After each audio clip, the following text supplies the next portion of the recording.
سقراط نے ایک طویل گہری سانس خارج کرتے ہوئے بیٹھ کے بجائے صوفے کی طرف بڑھتے اسے اپنے ساتھ بٹھا لیا۔ اس نے اپنا مضبوط بازو اس کے گرد پھیلا کر اسے اپنے وجود کے حصار میں لے لیا۔ میری قربت سے اتنا ڈر؟ سقراط نے اس کے ماتھے پر اپنے لب رکھتے ہوئے جنونی انداز میں سرگوشی کی تو نورے نے اپنے دونوں ہاتھ اس کے چوڑے شانے پر رکھے۔ اس نے اپنا سر اس کے سینے پر ٹکایا۔ ڈر تو نہیں، کہیں شرم آتی ہے بس۔ اس کے دل کی دھڑکنیں اب معمول پر آ رہی تھیں۔ اس کمرے میں سالوں سے قائم فاصلے، ہر قسم کا ڈر اب مکمل طور پر دم توڑ رہے تھے۔ باہر ہوا کے دوش پر رات کی تنہائی اور سناٹا حویلی کے در و دیوار کو گھیرے ہوئے تھا۔ ان دونوں کا وجود ایک دوسرے کی پناہ میں خود کو محفوظ کر رہا تھا۔ سقراط نے اس کا چہرہ اپنے دونوں ہاتھوں کے پیالے میں اٹھایا۔ بائی دا وے، زویا نے ایسا کیا کہا کہ تم بنا کچھ سوچے چل پڑی؟ سقراط نے اس کی آنکھوں میں جھانکتے ہوئے ذرا سنجیدہ لہجے میں وجہ پوچھی۔ مجھے لگا تھا کہ میں سب کے سامنے خود کو بڑا ثابت کروں گی۔ نورے نے اپنے نچلے لب کو دانتوں تلے دباتے ہوئے شرمندگی سے اقرار کیا۔ تمہاری ایک چھوٹی سی نادانی سب کچھ تباہ کر سکتی تھی۔ تم نے خود کو بڑا ثابت کرنا تھا تو مجھے بتانا تھا، میں اپنے طریقے سے چیک کرتا تم ہوئی ہو بڑی یا نہیں۔ اس نے مقابل کی دھڑکنوں پر انگلیوں کا لمس چھوڑتے ہوئے ماحول کا تناؤ کم کرنے کو کہا۔ تنورے نے جھک کر اس کے کاندھے میں اپنا چہرہ چھپایا۔ مجھے اب اپنی اس بے وقوفی پر شدید پچھتاوا ہو رہا ہے۔ نورے نے اس کے سینے پر اپنی انگلیاں پھیرتے ہوئے آہستہ سے اعتراف کیا تو سقراط کے چہرے پر پہلی بار ایک نرم سی مسکراہٹ ابھری۔ پچھتاوا ہی تمہیں ایک سمجھدار انسان بنائے گا میری جان، سقراط نے اس کے سرخ گالوں کو اپنی انگلی سے چھوتے پیار بھرے لہجے میں کہا۔ نورے نے اس کی مسکراہٹ دیکھی، اس کے اندر کا سارا ڈر لمحوں میں غائب ہو گیا۔ کیا آپ اب مجھے کبھی اکیلا نہیں چھوڑیں گے؟ نورے نے اس کی آنکھوں میں دیکھتے آنکھیں اٹھائے سوال کیا۔ کبھی نہیں، سقراط نے اس کو مان بخشا۔ فارم ہاؤس جائیں گے کیا ہم؟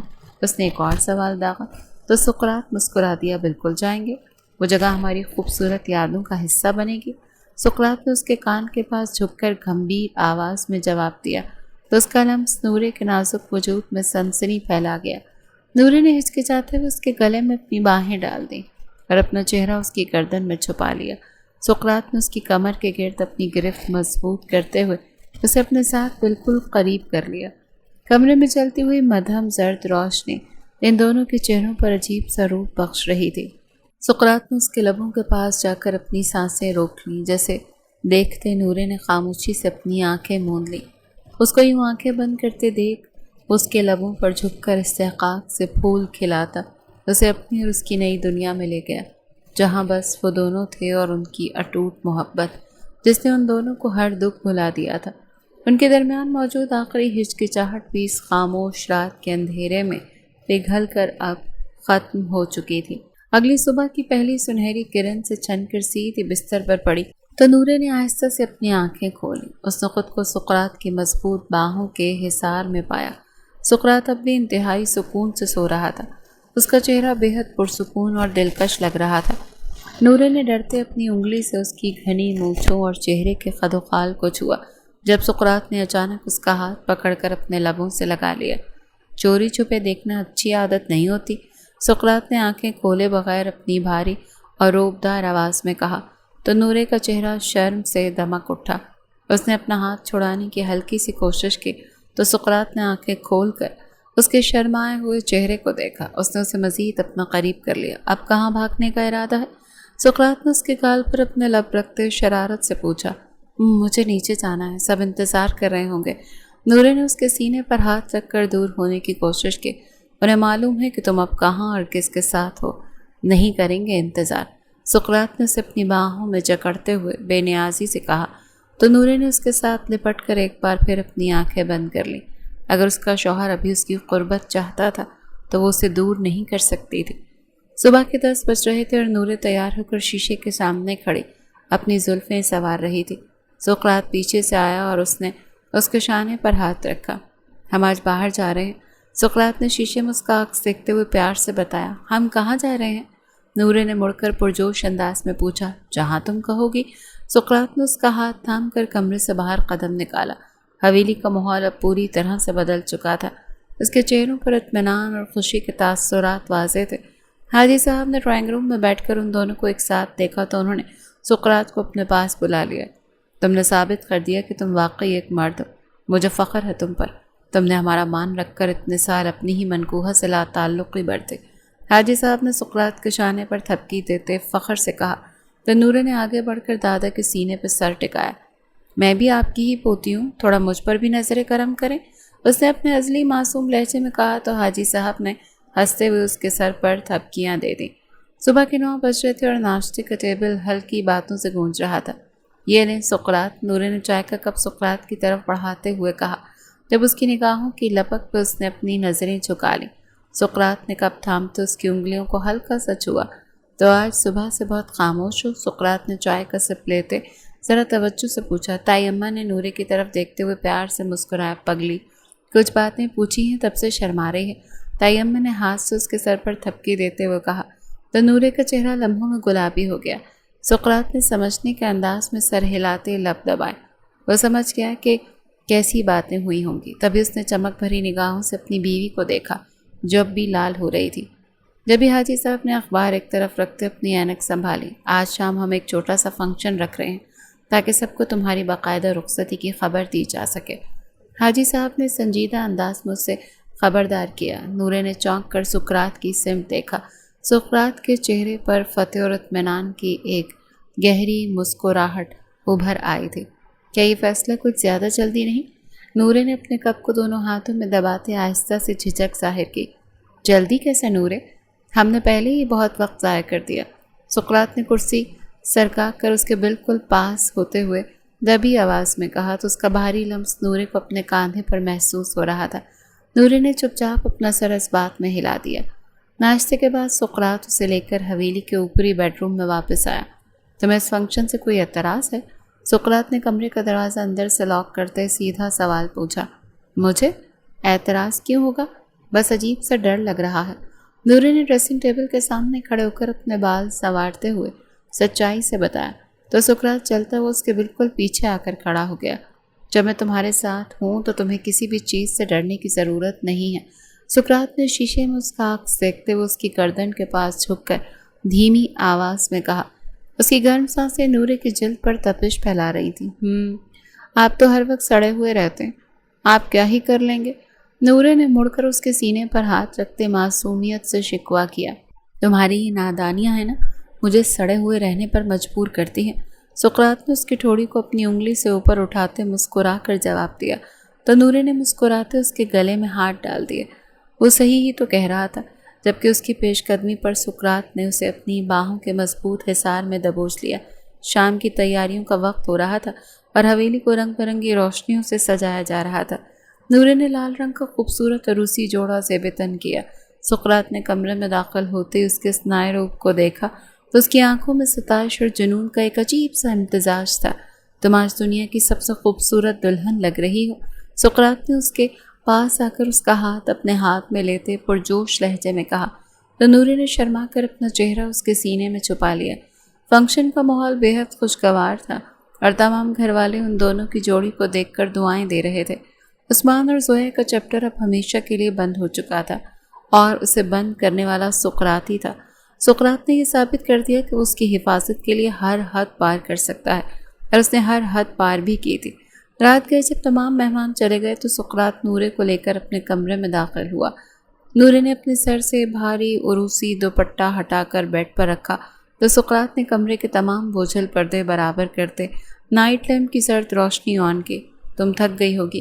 سقراط نے اپنی شیروانی کے تمام گولڈن بٹن کھولتے بلا کے دلکش اور نرم لہجے میں دریافت کیا تو نورے نے ڈریسنگ ٹیبل کے شیشے میں سے اس کا لمبا وجود دیکھتے ہلکی سی نفی میں گردن ہلائی۔ مجھے تو بالکل تھکاوٹ محسوس نہیں ہو رہی، ہاں ایک عجیب سا سکون ہے۔ نورے نے اپنے ہاتھوں میں پہنی کانچ کی سرخ اور سنہری چوڑیاں اتار کر شیشے کی میز پر رکھتے بہت پیار سے بتایا تو سقراط خاموشی سے چلتا اس کے بالکل عقب میں آ کھڑا ہوا۔ اس کے مضبوط ہاتھ نورے کے نازک شانوں پر جم گئے۔ یہ سکون تمہاری اور میری سالوں کے صبر کا نتیجہ ہے۔ ویسے تمہیں تو نہیں، لیکن میرے بس میں جہاں ہو میں ہوں، وہاں تمہارا ہونا بھی لازم ہے۔ سقراط نے اس کے کان کے بالکل قریب جھک کر سرگوشی کی تو نورے کھلکھلا دی۔ اس کی سانسوں کی تپش نورے کی گردن کی جلد کو چھو کر اس کے جسم میں ایک سپارک پیدا کر رہی تھی۔ بے ساختہ پلٹتے اس نے اپنا سر سقراط کے مضبوط سینے پر ٹکایا۔ اور اس کے دل کی باقاعدہ اور تیز ہوتی دھڑکنوں کو سننے لگی۔ سقراط نے اس کی پیٹ کے گرد اپنے دونوں بھاری بازو کس لیے۔ اس کا وجود نورے کے لیے دنیا کی سب سے بڑی اور محفوظ ترین پناہ گاہ بن چکا تھا۔ کچھ دیر یوں ہی خاموشی سے گزر گئی اور دونوں صرف ایک دوسرے کی سانسوں کی گرمی کو محسوس کرتے رہے۔ اب ہمیں اپنی نئی زندگی کے بارے میں سوچنا ہوگا، سقراط نے اس کا چہرہ تھوڑا اوپر اٹھاتے ہوئے اس کی آنکھوں میں جھانک کر کہا۔ نورے نے حیرت اور تجسس سے اپنے شوہر کو دیکھا۔ ہماری نئی زندگی؟ نورے نے اپنے ہچکچاتے لبوں سے وہی الفاظ دوبارہ دہرائے۔ ہاں، تمہیں اپنی پڑھائی بھی مکمل کرنی ہے اور ایک مضبوط انسان بننا ہے۔ سقراط نے اپنی زلفوں کی ایک لٹ کو سنوارتے سنجیدہ لیکن حوصلہ افزا لہجے میں یاد دلایا۔ مجھے لگا تھا آپ مجھے اب صرف حویلی میں رکھیں گے۔ نورے نے اپنے دماغ میں پلنے والی بات کا ذکر کرتے کھل کر اعتراف کیا۔ وہ تو خوشی تھی کہ پڑھائی سے جان چھوٹی۔ سقراط نے اس کی ٹھوڑی کو اپنی انگلی سے چٹکی میں بھرا۔ میں تمہیں قید نہیں رکھنا چاہتا تھا نورے، میں بس تمہیں غلط لوگوں سے محفوظ رکھنا چاہتا تھا۔ ایسا کیوں سوچا تم نے؟ سقراط نے اس کی آنکھوں میں دیکھ کر تھوڑا مدھم لہجے میں پوچھا تو نورے کو اپنے لفظوں کا احساس ہوا۔ کیونکہ میں کم عقل ہوں نا، مگر آپ ہیں نا دنیا کے سب سے اچھے شوہر اور عقل مند بھی۔ اس نے فوراً سے اپنے لفظوں کو مداوا کرتے اس کی بیرڈ پر اپنے لب رکھے اور اپنی چاہت کا اظہار کیا تو سقراط کی آنکھوں میں ایک جادوئی چمک ابھر آئی۔ اس نے نورے کو اپنی باہوں میں اٹھا کر بستر پر منتقل کیا اور اس کے اوپر جھکتے ہوئے نائٹ لیمپ کی زرد روشنی کو مزید مدھم کر دیا۔ اب فاصلوں کا کوئی دخل نہیں۔ سقراط نے اس کے لبوں کو بالکل قریب پہنچ کر اپنی سانسیں روکتے ہوئے کہا۔ نورے نے اپنی آنکھیں سختی سے بند کر لیں اور اس کے لمس کو اپنے اندر اترنے دیا۔ کمرے کی فضا ان دونوں کے حتمی ملاپ اور جنونی چاہت کی گواہ بن گئی تھی۔ کچھ سال بعد، ان سالوں میں حویلی کی صبح اب پہلے جیسی خاموش بالکل نہیں رہی۔ نورے نے کچن سے باہر نکلتے ہاتھ میں موجود آئی پیڈ پر نظریں جمائیں۔ برہان، تم اپنے روم میں ہو یا دوبارہ گیمنگ زون میں گھس گئے ہو؟ نورے نے ڈرائنگ روم کی طرف بڑھتے ذرا اونچی اور چڑچڑی آواز میں ہانک لگائی۔ 7 سالہ برہان اپنے صوفے پر ٹانگیں اوپر کیے، کانوں میں ہیڈ فونز لگائے آئی پیڈ پر گیم کھیل رہا تھا۔ ممی پلیز ڈسٹرب نہ کریں، میں اپنی گیم کے فائنل لیول پر ہوں، برہان نے بغیر مڑے انتہائی مصروف لہجے میں جواب دیا۔ اس کی تیز رفتار انگلیاں اسکرین پر اتنی ہی صفائی سے چل رہی تھی جیسے وہ کوئی کوڈنگ کر رہا ہو۔ نورے نے آ کر اس کے سامنے کھڑے ہوتے اپنے ہاتھ کمر پر رکھے۔ تمہاری آن لائن کلاس کا ٹائم ہو گیا اور تم یہاں گیمز کھیل رہے ہو؟ نورے نے مصنوعی غصہ دکھاتے اس کے ہاتھ سے آئی پیڈ کھینچنے کی کوشش کی۔ Mummy don't be so dramatic, اور میرا اسکرین ٹائم ابھی ختم نہیں ہوا، برہان نے شاطرانہ مسکراہٹ کے ساتھ اپنی اسمارٹ واچ دکھاتے ہوئے کہا۔ سقراط نے ہال میں قدم رکھتے ان دونوں کو ایک دوسرے کو دیکھ کر گھورتے پایا۔ اس نے اپنے 3 پیس سوٹ کی واسکٹ درست کی اور سیدھا برہان کے پاس جا کر بیٹھ گیا۔ برہان، اپنی ماں سے بات کرنے کا یہ کون سا طریقہ ہے؟ سقراط نے اپنی روبدار آواز میں پوچھا تو برہان نے فوراً اپنا ہیڈ فون گلے میں اتارا اور سیدھا ہو کر بیٹھ گیا۔ ڈیڈ، آپ کا نوٹیفیکیشن سسٹم بہت تیز ہے، ممی نے بس ایک بار آواز دی اور آپ آ گئے۔ برہان نے سقراط کی طرف دیکھ کر معصومیت اور شرارت سے کہا۔ مجھے بس خود پر سے اس کا دھیان ہٹوانا تھا۔ نورے نے صوفے پر بیٹھتے سقراط کی طرف شکوہ کناں نظروں سے دیکھا۔ دیکھیں اپنے بیٹے کو، یہ کیسی باتیں کرتا ہے؟ نورے نے منہ بناتے اپنے شوہر سے کہا تو سقراط نے مسکراتے اپنے 7 سالہ بیٹے کی زلفوں کو سنوارا جو بالکل اس کے اپنے بالوں جیسی ڈارک براؤن تھی۔ برہان، ممی کو تنگ کرنا بند کرو ورنہ تمہارا گیمنگ پاسورڈ میں بلاک کروا دوں گا۔ سقراط نے اسے سیدھی اور صاف دھمکی دی۔ ڈیڈ، یہ تو پرسنل ہو رہے ہیں اب آپ۔ ویسے بھی آپ میرا پاسورڈ ہیک نہیں کر سکتے کیونکہ میں نے اس پر 2 فیکٹر لگایا ہوا ہے۔ برہان نے فوراً اپنی عقل کا مظاہرہ کرتے زبردست جواب دیا تو نورے کا منہ حیرت سے کھلا کا کھلا رہ گیا، جبکہ سقراط نے گہری سانس خارج کی اور اپنے بیٹے کی اس چالاکی پر دل ہی دل میں اس کی ذہانت کی داد دی۔ سقراط نے اپنا فون نکالا اور چند سیکنڈز میں وائی فائی کا مرکزی راؤٹر بند کر دیا۔ اب بول، تمہاری وہ 2 فیکٹر کہاں گئی؟ سقراط نے فون واپس جیب میں ڈالتے ہوئے فتح کے تاثرات کے ساتھ پوچھا۔ برہان کا آئی پیڈ ڈسکنیکٹ ہو گیا تھا۔ ڈیڈ، یہ فیئر نہیں ہے، آپ نے تو پورا گیم ہی بدل دیا۔ اس نے لاڈ سے اپنے باپ کے گلے میں باہیں ڈالتے اس کو پچکارنا چاہا، وجہ اسے مکھن لگا کر واپس سے وائی فائی تک رسائی حاصل کرنا تھا۔ نورے یہ منظر دیکھ کر بے ساختہ کھل کھلا کر ہنس پڑی۔ یہ بالکل آپ کی طرح ضدی اور چالاک ہے سقراط۔ نورے نے اپنے بیٹے کو کھینچ کر اپنے پاس بٹھاتے پیار سے اس کے گال پر کس کی۔ نو ممی، میں ون اینڈ اونلی برہان سقراط، میرے جیسا کوئی نہیں اور کسی جیسا میں نہیں۔ برہان نے اپنے گال صاف کرتے خفگی دکھائی۔ اس کی خفگی پر دونوں نے قہقہ لگاتے اسے اپنے مضبوط حصار میں لے لیا۔